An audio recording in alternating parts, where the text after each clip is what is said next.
بسم الله الرحمن الرحيم نحمده ونصلي على رسوله الكريم حضرت عثمان بن عفان رضی اللہ تعالیٰ عنہ فرمائی یوزل خطبہ ورکولا وی فرمائل چې اے خلکو د شرابو نه ځان ساتئ، شراب د ټولو ګناهونو جرړه ده.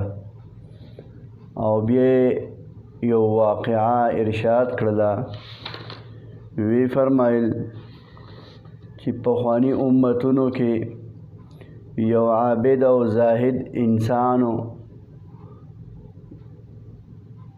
جماعت ته به راته ډېر د الله ولی او بزرګو یو فاحشه او بدکاره زنانه هغې ځان طرف ته مایله کو او پس چل ولې خپل ځای ته او خپل کور ته بوته. هلته یې ورته ووی چې 3 کارونه دي، په دې 3 کارونو کې به یو کار خامخا کې، یا خو به ما سره بدفعلي کې،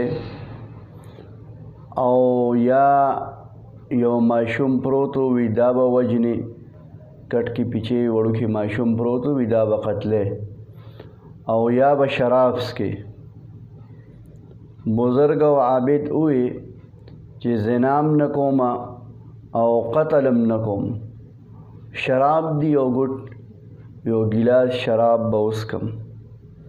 شراب یې وڅکل، د هغې نتیجه دا راووته چې د شرابو په نشه کې هغه زنانه سره زنا هم وکړه او هغه ماشوم یې هم قتل کو.